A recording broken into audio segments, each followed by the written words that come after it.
Wieħed mill-perjodi interessanti ħafna fl-istorja ta' pajjiżna huwa l-perjodu puniku u miegħu dak Ruman. Dan il-perjodu huwa perjodu li għandna ħafna fdalijiet ta' dan iż-żmien, però b'mod partikolari l-iktar fdalijiet interessanti li nsibu ta' dan il-perjodu huma l-katakombi. Il-katakombi tagħna bdew fi żmien puniku, ġifieri minn żmien il-Feniċi, baqgħu jiżviluppaw fi żmien il-Kartaġiniżi u nsibuhom saħansitra jibqgħu jiżviluppaw fi żmien ir-Rumani anke fi żmien il-Biżantini. Ma' Malta kollha nsibu diversi postijiet fejn nsibu katakombi, però bla dubju ta' xejn. L-iktar li huma konċentrati huma hawnhekk fir-Rabat. Illum ser inżuru l-katakombi ta' San Pawl fir-Rabat.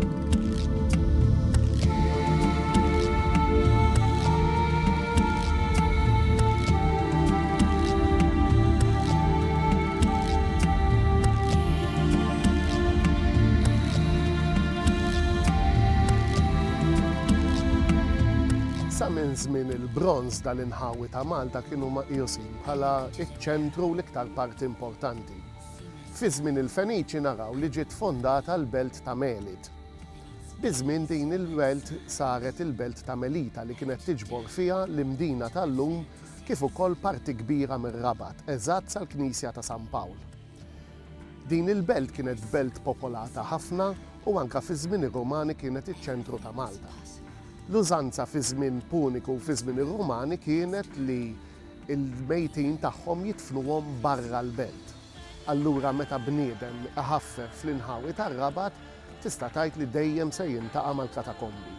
Il-katakombi dejjem insibuhom il-barra mill-Knisja ta' San Pawl, għax propjament il-belt ta' Melita kienet tasal sa fejn hemm il-Knisja ta' San Pawl illum. Il-ġewwa mbagħad bejn il-parti tar-Rabat u l-imdina hemmhekk insibu fdalijiet ta' bini, ġifieri l-fdalijiet tal-belt Melita nfisha. Però l-katakombi hawnhekk speċjalment madwar il-grotta ta' San Pawl kienu tant numerużi li biż-żmien bdew jitnifdu minn wieħed għal ieħor.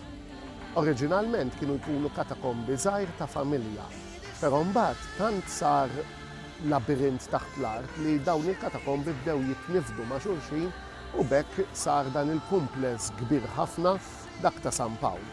Fil-viċinanzi hawn mbagħad insibu l-kumpless ta' Sant'Agata, ta' Dejr u ħafna katakombi oħrajn li tista' tgħid nistgħu ngħidu b'wiċċna minn quddiem li taħt ir-Rabat hemm belt oħra, il-belt tal-Lejtin.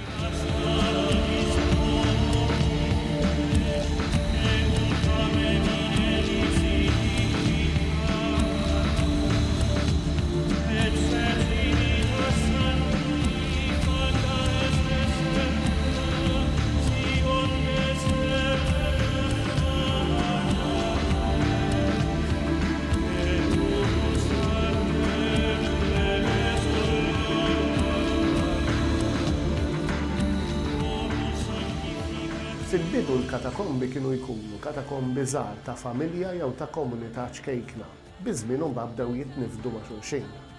Hawnhekk dan il-katakombi li jinsab fil-parti ta' fuq il-katakombi ta' San Pawl, għadna naraw wieħed minn dawn il-katakombi li kien għadu iżolata lih waħdu. Hawnhekk l-iktar ħaġa interessanti huwa l-fatt li fih naraw kif kienu jingħalqu l-oqbra. Dawn qed taraw qudiemi huma ġenbi huma żewġ bibien tal-ġebel jew tappijiet li kienu jingħalaq il-qabar bihom. Jekk inħarsu lejdi ta' qudiemna hija ġebla li turi ċar li kienet tifforma parti minn xi bini partikolari. Il-mottivi ta' arkitettura li nsibu fiha naraw li min uża hawnhekk ħaġebla minn xi bini attaħħa biex taħħa din il-forma biex imbagħad seta' jagħlaq il-bokka tal-qabar biha. Din il-ġebla mbagħad li hija wkoll it-tap ta' dan il-qabar ta' warajja fuqha naraw imnaqxin numru ta' għodod li daw huma interessanti ħafna x'jistgħu juruna x'kien il-mistier tal-bniedem li kien midfun f'dan il-qabar. Għall-inqas l-arkeologi hekk interpretawha din il-ġebla, però minna nistgħu naraw anke tipi todda differenti li probabbli kienu jintużaw jew għal xi kirurġija jew xi ħaġa simili.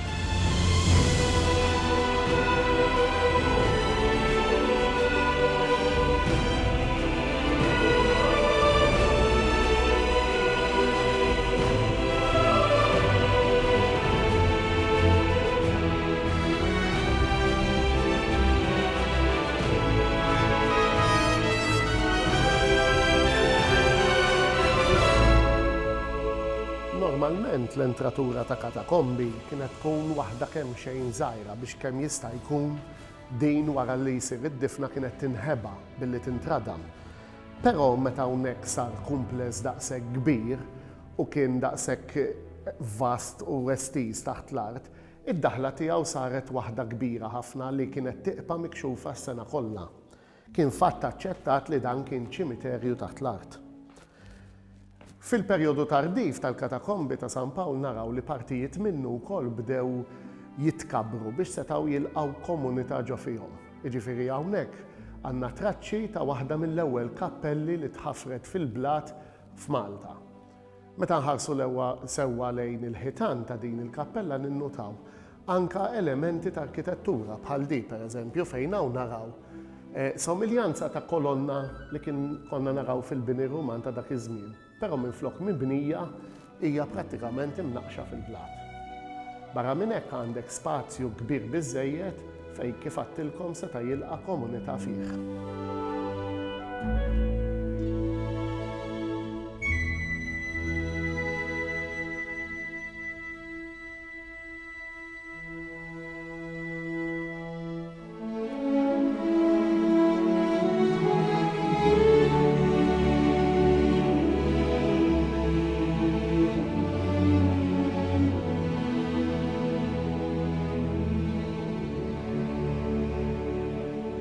Fost il-fatturi interessanti li nsibu fil-katakombi, nsibu dik li tissejjaħ il-mejda tal-agape.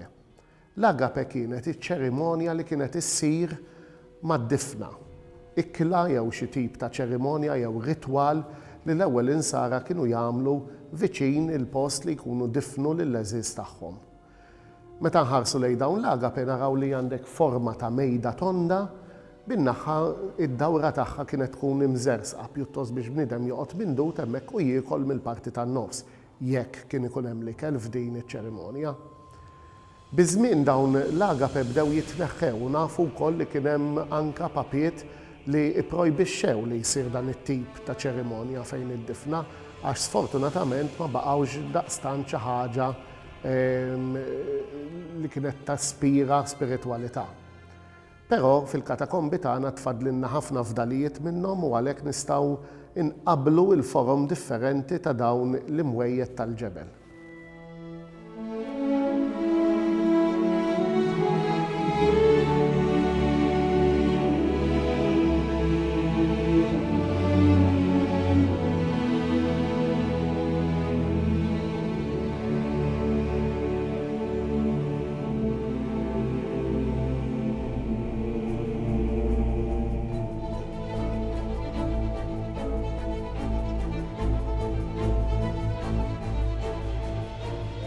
Id-diversi kuraturi li għaw hawnhekk li jgħaddu qalb l-oqbra ikomplu jtuna dimensjoni tal-kobor ta' dan il-katakombi. Meta wieħed jifli sew il-blat jinnota li f'partijiet minnu dan il-katakombi kien saħansitra miksi u mpitter. Għad għandna diversi traċċi ta' dawn il-fdalijiet tal-pittura, però sfortunatament illum il-ġurnata ma tantx għandna fdalijiet tajbin tagħhom. Ħaġa oħra interessanti huma numru ta' simboli li kienu jużaw l-ewwel insara li nsibuhom imnaqxin ukoll fil-ħitan ta' dan il-katakombi. Hawnhekk imbagħad kif għattilkom fil-bidu hawn diversi tipi ta' oqbra li jmorru għall-ewwel perjodu u l-dawk li jibqgħu sejrin saħansitra sa' żmien tardif Ruman.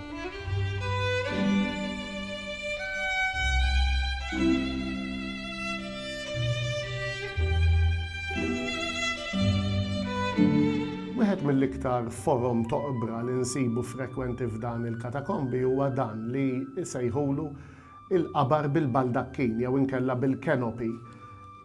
Kif qed taraw għandu 4 arkati fuq l-4 naħat u saqaf fuq il-qabar.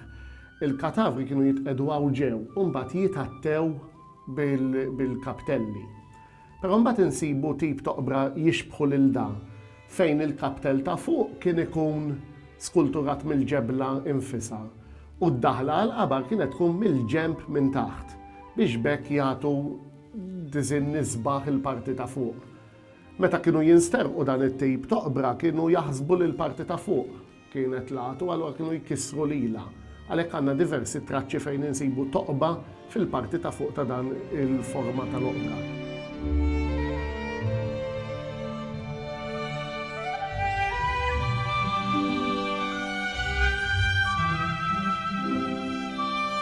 Wieħed mill-iktar forom ta' oqbra li nsibu frekwenti u komuni hawnhekk f'dan il-katakombi huma dawn l-oqbra ċkejkni li fihom kienu jindifnu trabi.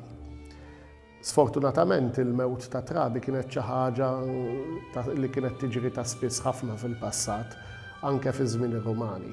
U minn numru kbir ta' oqbra li jissejħu okolus li huma dawn l-oqbra ċkejknin, jidher kemm l-inċidenza tal-mewt ta' trabi kienet xi ħaġa kbira ħafna. Il-fatt kull fejn tista' ssib naqra ħajt ċatt f'dan il-katakombi kienu jdefsu dan l-oqbra li wara li kienu jpoġġu t-tarbijjem kienu jgħalqu din il-parti u jkaħħlu wara.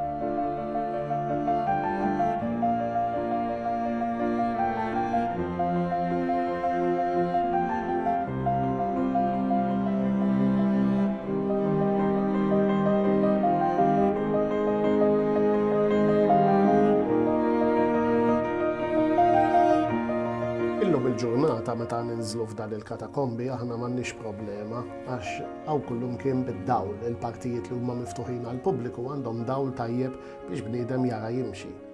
Però tistgħu timmaġinaw li fi żmien meta dawn il-katakombi kienu jintużaw kemm kienet diffiċli li bniedem jinżel f'dan il-labirint fid-dlam li kien hawn. Għalhekk ma kullum kien f'dan il-katakombi nsibu dawn it-tip ta' toqob li pjuttost ikollhom forma ta' trianglu naqra fondi. Dawn kienu fihom jitqedu l-imsiebaħ. Il-mużbieħ kien jitpoġġaw ġew bil-parti ta' barra fejn jkollu l-fjamma hawnhekk biex tagħti dawl kemm jista' jkun. Għalkemm l-imsiebaħ kienu jagħtu dawl, però żgur ma kinux jagħtu dawl daqskemm għandna aħna llum. Però dawn in-nies b'xi mod kienu jirnexxilhom jimxu hawn isfel jaħdmu, jagħmlu l-funzjonijiet u r-ritwali tagħhom u minkejja il-ftit dawl li kellhom kienu wkoll naħseb jien jissapportu l-irwejjaħ li seta' kien ikun hawn f'post bħal dan.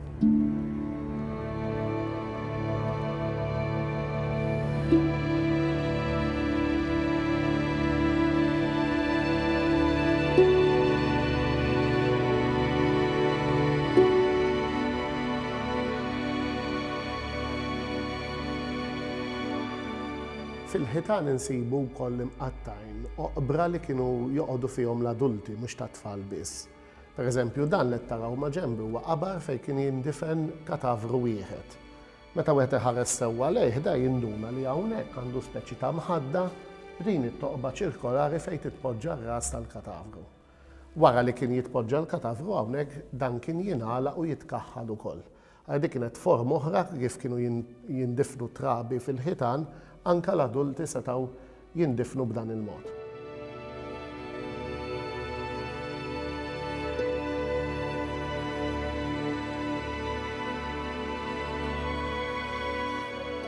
L-arkosolium huwa qabar ikun imħaffer fil-ħajt, però qudiemu jkollu din l-arkata u l-bib tal-qabar ikun hemm ġew. Hawnhekk kien ikun hawn xkaffa fejn bniedem jista' jqiegħed xi offerti quddiem il-qabar tal-mejjed. F'dan il-każ qed naraw li fejn tiġi l-xkaffa kien hawn ukoll qabar għal xi tarbija.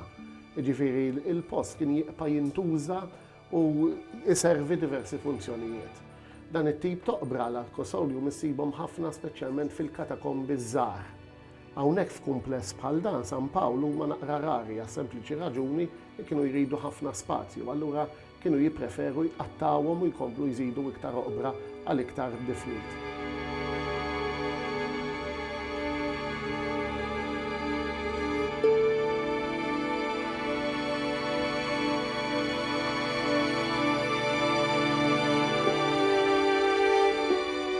L-Archaeological Heritage Conservation Project huwa proġett kofinanzjat mill-IRDF li huwa fond tal-Unjoni Ewropea.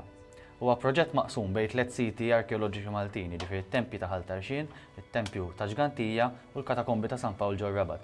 U proprju l-Katakombi ta' San Pawl ħajsir l-iktar parti sostanzjali tal-proġett kollu. Għal xiex għax is-sit ħajjiġi studjat fil-kumplessità kollha tiegħu, dan ifisser li ħanaraw mhux biss is-sit li hu miftuħ għall-pubbliku llum, imma ħanaraw ukoll il-25 katakomba l-oħra li qegħdin mifruxin ferxa ta' 8000 metru kwadru tas-sit. Dal-istudju ovvjament l-an prinċipali tiegħu ħajkun li jinfetaħ is-sit kollu jekk jista' jkun għall-pubbliku. Però dan ifisser li ħajsiru l-istudji kollha neċessarji li jinkludju l-istudju tal-arja, l-istudju ta' dak li qed jikber ġol katakombi, l-bioloġija, mhux biss fil-katakombi, hemm anki fuq il-katakombi għaliex dawn qed jaffettwaw ukoll dak li qed jiġri taħt, l-istudju tal-arkeoloġija kollha, remote sensing u ħafna studji oħra li eventwalment ħajtuna informazzjoni prezzjuża ħafna ta' x'għandu jsir bħala bini u bħala konservazzjoni tas-sit meta dan jiġi biex jinfetaħ.